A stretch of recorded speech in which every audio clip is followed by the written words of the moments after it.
Welcome to the Cyber Risk Management Podcast. Our mission is to help you thrive as a cyber risk manager. On today's episode, your virtual Chief Information Security Officer is Kip Boyle, and your virtual Cybersecurity Counsel is Jake Bernstein. Visit them at cyberriskopportunities.com and focallaw.com. Jake, hi. What are we going to talk about today? Hey, Kip. So today we're going to dig into something that we mentioned during part 2 of our Verizon Data Breach Investigation Report series, which has gone semi-viral, I'm proud to say. Oh, that's great. It is. So, we often talk about cybersecurity culture, and maybe we don't talk about it as much as we need to on the show here, but we're going to remedy that today. And we certainly talk about it with our customers enough. We do. We absolutely do. And it's a really, really important part of the puzzle. And if you recall, the Verizon DBIR kind of gave a hint. It was one page, and it mentioned using behavioral science to build a cybersecurity culture. And we thought that was really enticing. And so here's a full episode about it. And in fact, I'm going to warn people now, this actually has already become a two-parter. So this is part 1 of building cybersecurity culture. We think it's that valuable and that important.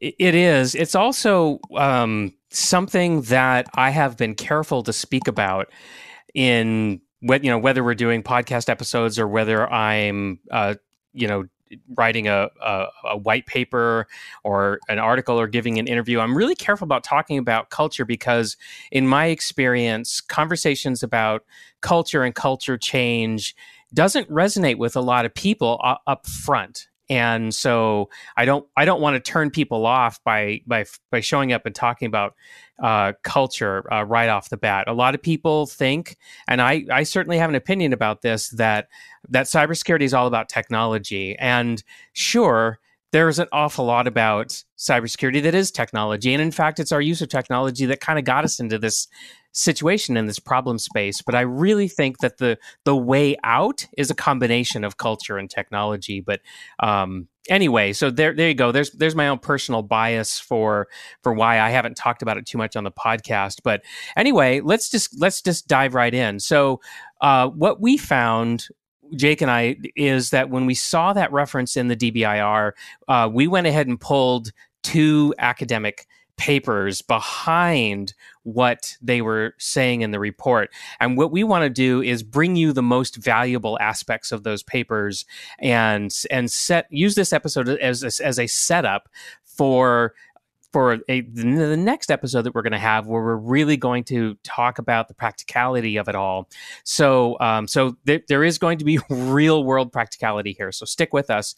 So again, 2 papers. The first one is from 2019, and it's from Harong and Perlson, and it's a cybersecurity culture model that they describe in their paper. And then, of course, there's a second paper which we want to talk about, and this was the white paper that about Verizon Media and what they did to shift their cybersecurity culture, and they issued their own paper about it, and they based their work on Harong and Perlson's paper. And in fact, I can see as I look at the paper, one of the authors of the 2019 paper was actually an active participant in the Verizon Media work. So there's a really good thread here. So yep. So if you want to know what we're basing this on, open up your 2021 Verizon DBIR report, turn to page 53, and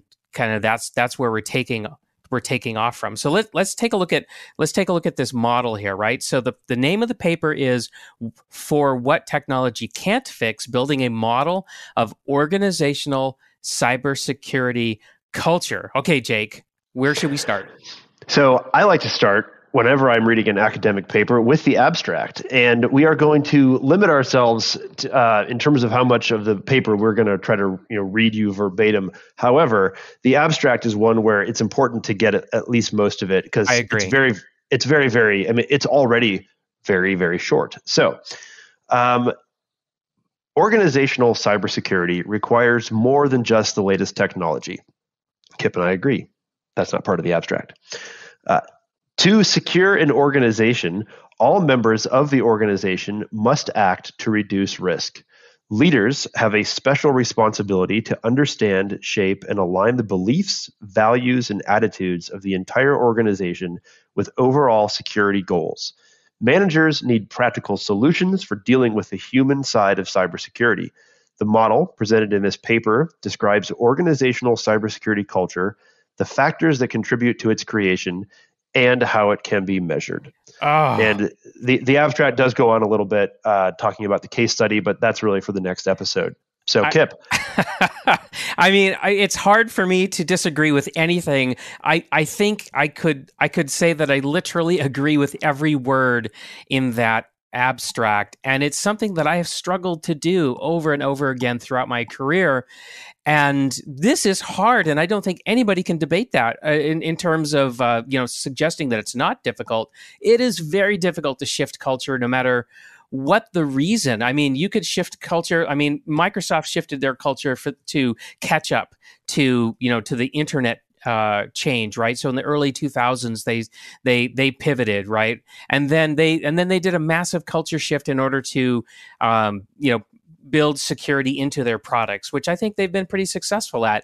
IBM had to make a massive shift multiple times. And so there's all kinds of reasons why an organization would want to shift their culture. But this one is really, this is a really important shift. And this is the one that I've been focused on. So it's really exciting to be able to see something practical, even though we're reading an academic paper. But let's see if it can help. I think it will. So, I think I'm going to take my lawyer perspective here and say, okay, let's define some terms, because I don't know about you, Kip, but, it's very easy to talk about things like, oh, you have to shift your culture. Oh, you need to have better cybersecurity culture. You need to create a culture of safety. Easy to say. Is that? It's easy to say, but what does it even mean? Yes. And so, we start with, what is a quote culture of cybersecurity? And the way, one of the ways that it can be described by the way, I think it's Huang or Huang. I'm not, I don't know if there's an R in there. So just FYI. Okay. But listen, just so you know, whenever I come across a name I don't know, I go to the internet and I actually took a moment to look up how to say that name. So well, there you go. It's Harong. That was what I learned when I went and looked it up. So I stand you're right. corrected. There's no R in there, because guess what? It's not English. I think it's Chinese. But anyway. We apologize for that diversion. A culture of cybersecurity underlies the practices, policies, and quote unwritten rules that employees use when they carry out their daily activities. And as we'll get to, the case study involves Liberty Mutual. It's right there, and so the Liberty Mutual CISO explained why he wanted to invest in a culture of cybersecurity, and he said, "quote It only takes one mistake from an employee clicking a wrong link or email to erase all the good work done by our professionals. Since a hacker can potentially go wherever they want once they are inside our systems, they can potentially compromise our entire investment." Oh, yes. Oh, God, absolutely true. And that's something that we've talked about on this podcast. We talk about it with our clients and customers all the time. It's in my book. And so I just can't agree more with the quote that you just read. And I think what's difficult, right, about this topic, and why I really appreciate these papers, is whenever you say something like everyone's responsible for security, well, that's a nice aphorism, but the reality is unless you do work to operationalize that statement, when everybody's responsible for something, nobody's responsible for it. And that's what, that's where I think things have gone wrong. And that's what I love. I love the way that that this paper really puts definitions into our hands, right, in a structure, so we can operationalize it. It's fantastic. So And again, they say this in the paper. It's extraordinarily difficult to identify, build, and quantify cybersecurity culture. And so they actually look at other types of culture within an organization, and they talk about the safety culture. And you know what? I saw this when I was a kid, and I would sort of look out the window of my parents' car as we drove around. The way that the construction sites looked over the years as I was growing up, they changed. They went from these sort of Wild West freewheeling, show up, drive, park wherever you want, wear whatever you want kind of culture. And over time, it became way more structured, and the workers started to wear hard hats, and they started to show up in steel-toed boots, and they wore gloves, and they wore high visibility safety vests and that sort of thing. And I would always reflect on that when I would think about culture change, and I'm like, well, if they could do that, why can't we do this? From a cybersecurity perspective. So I think the safety culture shift is a really great model, and so what they say in the paper is that the goal is every employee must act in ways that keep the organization cyber secure. So, yep, and that's what you see on a construction site, right? One accident can undo everything. It can, perhaps quite literally. Mm-hmm. Yeah, and you see the board on the construction sites: X days without an accident. Right. Yes. And you see that number go up and up and up. And when you know that a construction project's been going on for months and that board says 1 day without an accident, somebody screwed up. Yep. So that's it's such a strong kind of place to begin our understanding of this. And I think to start, let's define culture and then the types of culture we're going to look at. So the paper looked at three different concepts: organizational culture, national culture, and information security culture. And the when they dug into so obviously we're interested in organizational culture, and we'll talk about what InfoSec culture looks like. But within an organizational culture, you've got three components. And I think this is true. It's you can really understand it.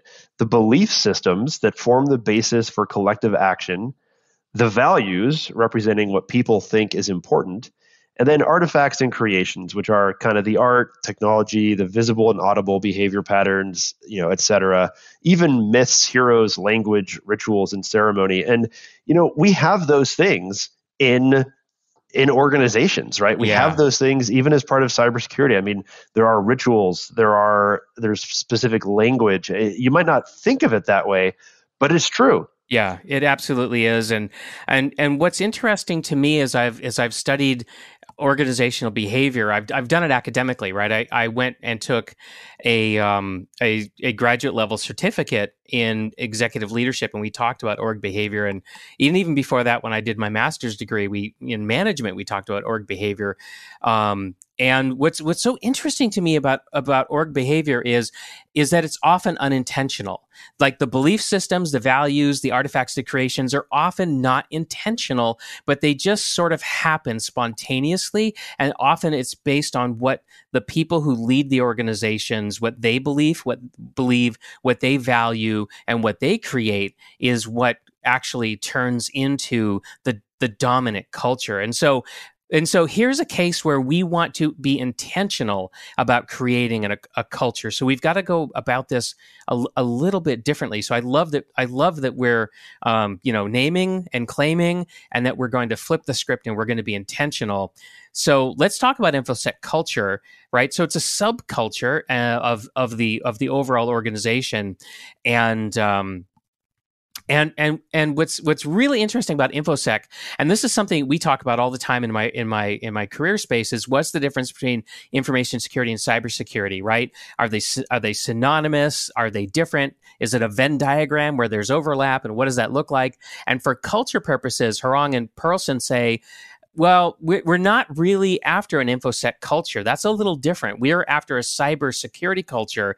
And this is what they say. Information security culture emphasizes behaviors that comply with information security policy. But a cybersecurity culture includes not only compliance with policy, but also personal involvement in organizational cyber safety. And so they actually define organizational cybersecurity culture in this way: the beliefs, values, and attitudes that drive employee behaviors to protect and defend the organization from cyber attacks. So they're actually saying that cybersecurity culture is a superset of information security culture. That's what I got. Yeah, that's what I got too. And I think the what you just said a moment ago about, information security culture emphasizing behaviors that really are just about compliance. I really like that, because we often talk about, sometimes not always in the most kind way, about, checkbox security and, compliance almost as a dirty word. And, it's obviously not, but at the same time, we always say that, we'll say things like, that's not real cybersecurity. And I think this is actually really getting at that concept better than we've really been able to define it before. Yeah, it's really putting structure and vocabulary, and we've got this model that we're going to unpack here in a moment for how it all happens. But yeah, I mean, just because you're compliant with a regulation or a law, that doesn't mean you're secure. And I think that's what this is getting to. I love it. I absolutely love it. So here's the actual cybersecurity culture model, and this is how it begins. The ultimate goal for managers is to drive cybersecurity behaviors. So behaviors, that's the first component. You're regulating behaviors. You are, yes. That is achieved in part by creating an organizational cybersecurity culture, which, as we just said, is the beliefs, values, and attitudes. So that's the next component of the model: beliefs, values, and attitudes. The culture, in turn, is influenced by both external factors outside the control of managers. So that's actually the fourth component of the model, which is external influences, and internal organizational mechanisms that managers use, and that is the third of the components of this model. So, Kip, let's start by talking about behaviors. Right. Okay. So we're going to unpack this model. We're going to do it in the most interesting way we can. But before we do, I just want to tell you that you really need to go get this paper. You really need to go get this paper from 2019 and read it. If you care at all about the manager's responsibility for being intentional about culture, you really do need to read this paper. I think this is a foundation for the future. Okay, so behaviors. So it's really employee behavior, isn't it, that either creates more cyber risk or reduces cyber risk? And there's really two. I'm not sure what else it is. Yeah, what else can do it? Well, I mean, you could say that flaws in technology creates risk. Right. I think you could make that argument, that a bug, the existence of a bug in a publicly facing, system creates risk. But I think you could also argue that, that bug doesn't cause any problems until a person who behaves badly shows up. Well, and you could also make the case that the existence of that bug getting into production software is a component of employee behavior. That's right. It was either a mistake, it was an error, or it was malicious. Who knows how that bug got in there, right? I mean, maybe it was just inattentiveness, or the desire to cut corners, or maybe just using a software development kit that had a flaw in it that you didn't know because you didn't do the due diligence. I mean, yes, I think that you could argue that the behavior of the developers is responsible for how that bug actually got in there, and it's the behavior of the cyber attackers that's responsible for exploiting it. And I mean, not to beat this horse, but not just the developers, but the entire DevSecOps, industrial military complex, for lack of a better word, right? I mean, yeah, because we all move as in a herd, right? I mean, we all sort of look at each other to figure out, what should we do? How should we do things? And we take cues, right? That's why we have things called best practices. Best practices are just behaviors, and those tell us how we should behave. And those best practices aren't always really the best behavior. Maybe they were at one point, but we know that the outside world changes all the time, and so we've got to keep up with that. So our behaviors have to change when the external world changes around us. Sometimes we have to change our behaviors, but dear listeners, this is why we prepared this and immediately realized that this was going to be a two-parter. Right. There's a lot to unpack here, and there's a lot to comment on, right? And this is the part about making it real, is we're not going to just tell you, like, here's the theory. We're actually going to explain to you, and by the way, we see this in practice, and here's how we see it.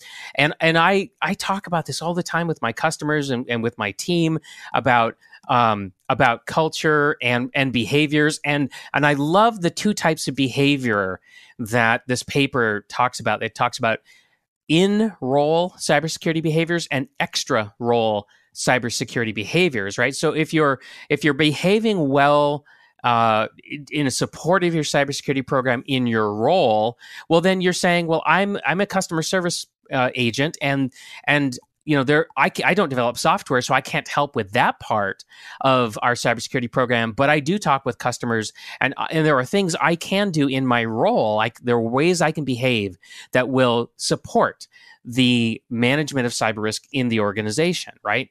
Or if you're a software developer, you could say the same thing. Every role has behaviors associated with it that are either going to help the program or going to hurt the program. So those are in-role behaviors. And then you've got these extra role behaviors, right? And so these are things that an employee does that aren't strictly part of their job description. And some people might say, well, go the extra mile or whatever. But specifically, there were two things that the paper talks about. One is helping. In other words, how can you provide some assistance to somebody who doesn't know what to do cybersecurity wise, doesn't know how to make a passphrase, doesn't know how to use a password manager, doesn't know how to report a phishing email they just got, and so it's outside of your role, strictly speaking, to help them or to voice, right? To actually just speak up and say, like, hey, I really like the way that you talked to that customer on the phone about the fact that you needed to reset their password, but you could only do it if they provided you with some additional information to verify their identity. And so it's probably not written in your role to say those things, but it makes a big difference when you do. Well, and if you think about it, this is probably extremely common. In fact, I would venture just a wild guess that in the real world, these extra role cybersecurity behaviors are almost just as important as the in-role cybersecurity behaviors, if not more so, because gotta have both. You got to have both, obviously, right? But if you think about how common this probably is, I think having someone who helps others with questions and is willing to voice concerns, that person has an outsized impact on an organization's cybersecurity culture. These are the influencers, right? So when I come in and I start working with the organization, if I get the opportunity to do it, because it depends on what the assignment is, but I want to know who the influencers are because I want to talk to them and I want to do something to help sensitize them to this extra role cybersecurity behavior. And I've never had the words like we do now because of this paper. I've never had the words to really explain why I do this, but I've always felt that if I could get the influencers in the organization, the people who do behave in an extra role way, if I could get them to be more literate on cyber risk management, then just by the fact that they help and voice is going to make a big difference, a big positive difference. It is. And it's so funny, because I felt the exact same way when I was reading this, is like, we've been trying to talk about this, shifting the culture for years and years, but finding this paper gives us the ability to name concepts. And that's really what allows us, I think, to understand it and then repeat it. So this is, again, and to be super intentional, exciting. right? To be intentional. Mm-hmm. Exactly. So, okay. Next up is the beliefs, values, and attitudes, and this is a big part. In fact, it comprises basically 9 concepts, and these 9 concepts are split, kind of into leadership, group and individual. And so, let's going to what Kip just said, these beliefs, values, and attitudes is like everyone kind of knows them, but very few can articulate them. And I think that's even that is kind of a bit of an oxymoron. Do you really know that which you cannot articulate? I don't know. That's meta. I think you can, right? Because that's intuition. That's intuition, right? It is. It's professional judgment. Kip, why should we do it that way?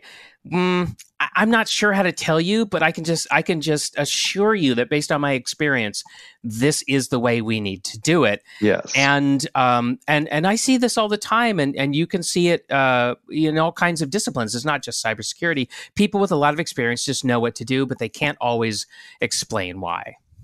That's right. And it's funny because that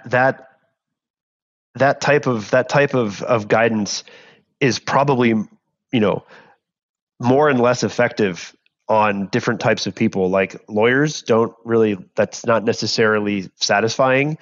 Engineers probably are not satisfied in some ways by that, right? And so, you have to kind of remember that's a potential problem. Yeah. So, well, and just an aside here, right? The way that we go and work with companies when they want to shift their culture is we interview people, right? We find out who the influencers are and we interview them. And because there's a lot of squishiness, we actually have a score key, right? Where we talk to people and we say, here's a question. Now, when you give us the answer, just give us a number between 0 and 10. And by the way, here's the score key, so you know what each one of these things means. And that's one way that we've found where we can go in and we can talk to people about something very squishy but turn it into something a little bit more quantifiable. And I don't want to totally unpack this here, but just to say that, like, man, I've seen this a lot. It's hard to navigate. And I don't think there's any ideal ways to do it, but there are some. Agreed. So, okay, let's start with the leadership level. And so the leadership in an organization plays a significant role in creating and propagating the organization's culture. Maybe that's the most pretty important. Clear. Probably the most important. And what I really like about the paper here is it says there are 3 ways to assess the quality of cybersecurity culture among leadership. The first one is fairly intuitive: top management's priorities. Quite simply, when top managers believe that cybersecurity is important, they will make cybersecurity a priority for the organization. And you see that in strategic discussions, decisions that they make about allocation of resources, behavior. Yeah, behavior. Correct. Exactly. They demonstrate their belief with action. Yep, exactly. The second part is top management's participation. And I think this is also really interesting. It could be in the form of communicating cybersecurity policies and attitudes, or in actions that specifically secure the organization, like funding and attending the training, creating games, and participating in other cybersecurity activities. This is really another way to say this, I think, is putting your money where your mouth is, right? Which is show up and show interest. Well, that's Microsoft, right? When they decided they were going to get serious about product security in the early 2000s, this is what they did. This is exactly what they did. And then people didn't believe them at first, but when the money started showing up and the senior decision makers started showing up in the rooms where they'd never been before, people knew it was real. People knew it was real. Exactly. And then the last of the 3 kind of components here of leadership is the top management's knowledge, which refers to specifically the cybersecurity related knowledge, skills, and competencies that leaders have. And this is really fascinating to me because it's intuitive, right? Leaders who know and understand their cybersecurity vulnerabilities are simply more likely to have values, beliefs, and attitudes around building a more cyber resilient organization. I think that is something that is our best clients get that, but I think way too few out there do. Absolutely. And it's kind of our mission to help more people get this. So, I'm so motivated. Isn't that the purpose of our podcast, to help people become better cyber risk managers? It is. Yeah, I think it is. That's exactly why we do this. It's very energizing. It's very motivating. Okay, but we gotta finish this episode, and we got to do it without making it last too long. So again, we just talked about leadership. There's 3 components of this model of what is successful cybersecurity culture, and so leadership is at the top, right? And this follows the org chart. So from leadership at the very top, now you go down to the group level, and eventually we'll talk to you about the individual level. But at the group level, right, we've got collections of people who collaborate, create, and communicate. Well, so you've got beliefs at the organizational level and shared values. Now you're going to get them at these individual groups, and there's 3 things going on here. There's norms and beliefs that are unique to each one of these groups that do different things, like customer service is a group. Maybe you've got in the insurance world, you've got claims adjustment, right? Is another group. And so you've got all these groups. You got support groups, and they all have their own norms and beliefs. And you need to know that and respect it. And if you're going to give them in-role behaviors, then you've got to unpack this, right? So that's one component of groups. Another component of groups is perception. So this is the way teams within the organization work with each other, right? So you've got the customer service group and the claims adjuster group. Well, they have to work with each other, but how are they going to do that so that they reinforce each other in terms of cybersecure behaviors? So we have to pay attention to that. And then also interdepartment collaboration. Well, actually, I'm sorry, I got that a little messed up. So teamwork is the way organizations work together within a group, but then you've got how the groups work with each other. All right. So anyway, the point is that you've got these subgroups with these subcultures, and they're all part of a larger culture. And you just have to recognize this, because as you get intentional about cybersecurity, you're going to find that there are some levers that you can pull, and those levers are going to influence these things. And that's why we're naming them now. Exactly. And just to make it super clear, I mean, I think the development and existence of, what was originally DevOps and then DevSecOps, that's a great example. It's a great example of kind of that interdepartment collaboration and the need for different groups to come together. Yeah, because you got people operating IT, you got people developing new software, you got people pushing new software into operations, and how do you orchestrate all that? That's a great example. Exactly. That's really, and that's that was considered a kind of a defining moment in moving cybersecurity management forward, the whole DevOps and DevSecOps. So it's nice when you can kind of see a clear example of some of this theory. Okay, real quick, the individual. So obviously, groups are composed of individuals. That's just how it is. For the individual, we're talking about, including the individual's understanding of cyber threats, awareness of organizational cybersecurity policies, and then knowledge of personal capabilities to impact security. So the 3 constructs are employee self-efficacy, cybersecurity policy awareness, and then general cyber threat awareness. And these 3 things work together. Self-efficacy is, what does the person know about how he or she can personally execute actions to increase cybersecurity? Policy awareness is, do I know what behaviors the company wants me to do? And then general cyber threat awareness is, it's pretty clear, right? It's just the individual's knowledge of understanding of threats overall. You get that usually from both internal training, but also just from living in the world. So okay, Kip, we've covered 2 parts of the cybersecurity culture model: behaviors, and then beliefs, values, and attitudes. Yep. Now we're going to hit what I think is probably going to be one of your most favorite parts, and that is organization mechanisms. In other words, how organizations actually get things done. And what's the alternate phrase here, Kip, that I think you'll like? Yeah, well, I said that before, right? So these are the levers, right? What levers can management pull or push in order to be intentional about cybersecurity culture? And that's where we're at now in the model, as we're talking about these levers. And there's quite a few. actually. And so we want to unpack those, because remember, what we're trying to do is we're using this episode to build up to the next episode, right? So in the next episode, we're going to talk about these levers and some of the foundational ideas, and so we want you to have some exposure to them before we get into the next episode. Okay. All right.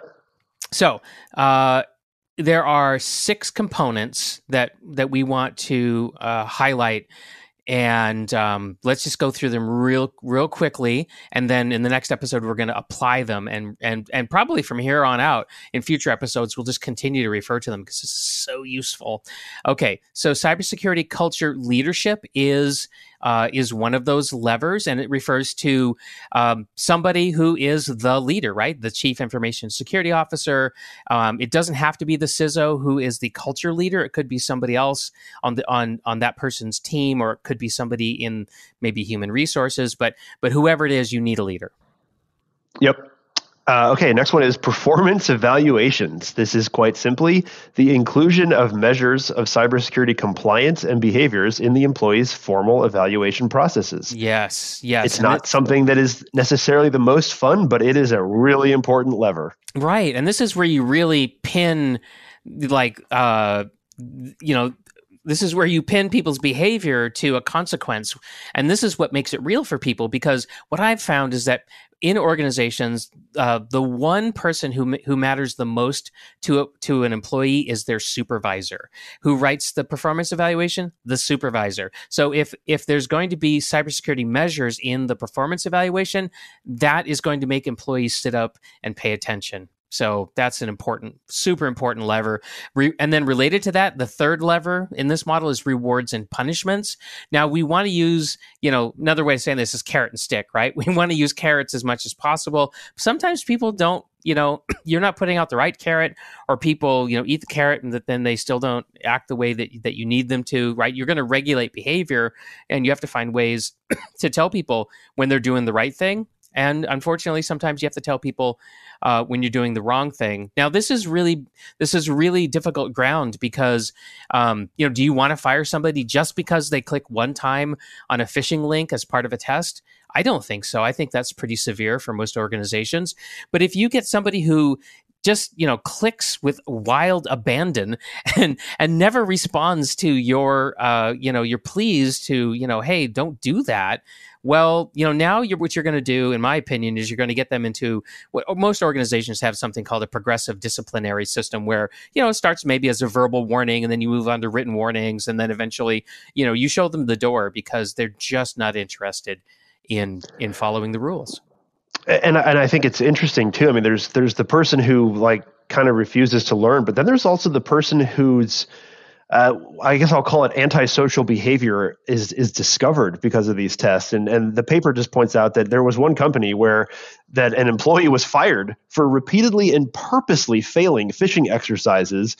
And after several warnings, he was let go. And I think that's justified. I think it's justified, but I also know that based on my personal experience, there's a whole culture of what managers will tolerate from individual contributors, and that's led to some really interesting discussions about what how much bad behavior can we put up with from a person who is otherwise extremely skilled at what they do. And there's a whole book called the No A-Holes Rule that where people are like, we're sick of putting up with a-holes simply because they're skilled at something, and so this is something organizations have to figure out what to do about if they're gonna get good at this. So okay, that's number 3. What's number 4? That's number 3. The fourth one is organizational learning. It's pretty self-explanatory. Refers to the ways the organization builds and retains cybersecurity knowledge. Mm-hmm. Yeah. So, do you hire a training organization? Do you bring in consultants? Do you, buy everybody a subscription to a magazine? Right. So there's a whole discipline on organizational learning, typically located in the human resources department of a bigger org, and they can help you with this. Right. So you're not on your own in all these things. Number 5 is cybersecurity training, which is, I think, related to organizational learning. Now we're talking about individual learning, and there's lots of vendors out there who will help, make your training programs. So that's the 5th one. What's the 6th one?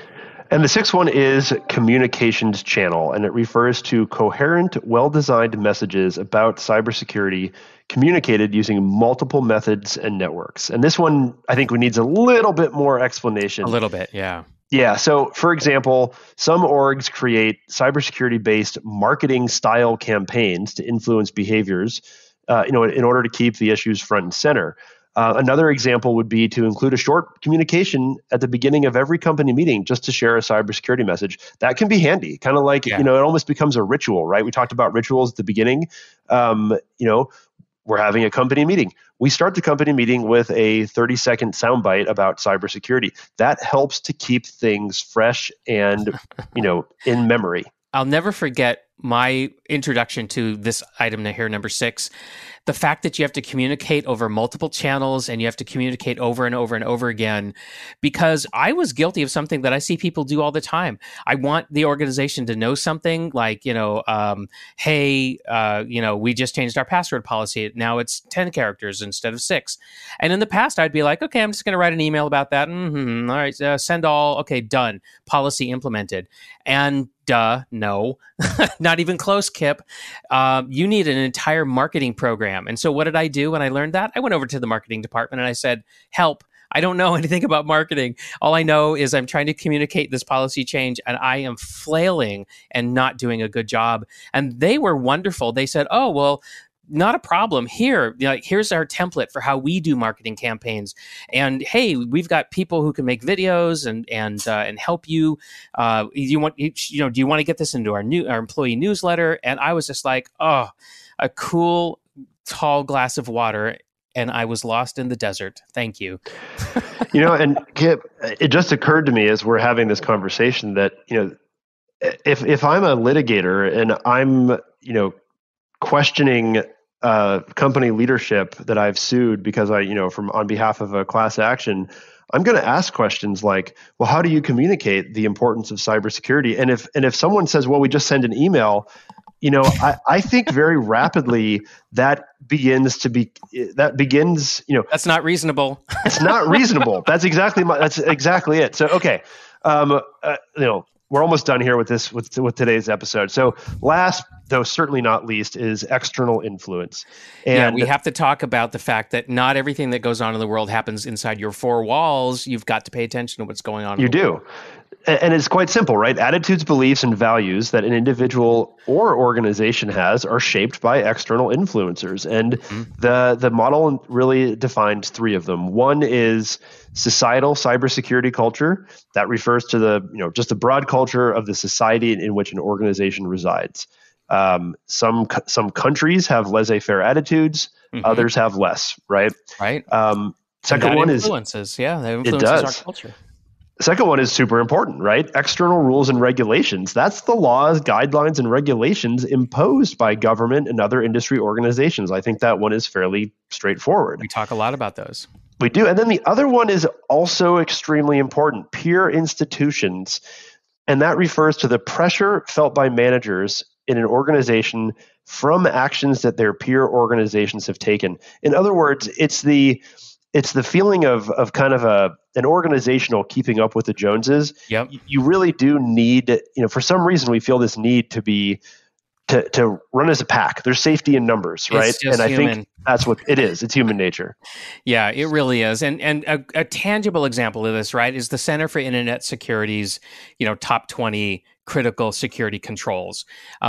Right. That is something that your peers, if you're a very large organization, have probably embraced. And you look around and you're like, well, how do we know how to allocate our resources? Oh, everyone's doing, top 20 from Center for Internet Security. Great. We'll do that too. And it's reflexive. I mean, I've worked with mid-sized companies that said, gosh, we're trying to do, the top 20, but it's killing us. And I go, well, that's because you're trying to make an enterprise class framework. You're trying to, adopt it for your mid-market company. And that's like a 14-year-old boy wearing his grown father's suit. And, you can cuff it all day long and it just is not going to work. So be careful. Be careful about this, right? Because people do pay attention to what peer institutions do, but it doesn't always work. Anyway, but it's a factor in play. So, all right, everybody, guess what? We made it. We got through all the content. We talked about the model. And as Jake said, we're going to in the next episode, we're going to talk about a case study, the Verizon white paper. And I want you to go get it. I want you to look at both of these white papers. And how do you do that? Remember, you're going to go back to the DBIR and from 2021, and you are going to turn to page 53. 53. Page 53, that's where you're going to start. Yeah. And so specifically, footnotes 66 and 68 are the links to these papers. There you go. So we've just served it up to you on a silver platter.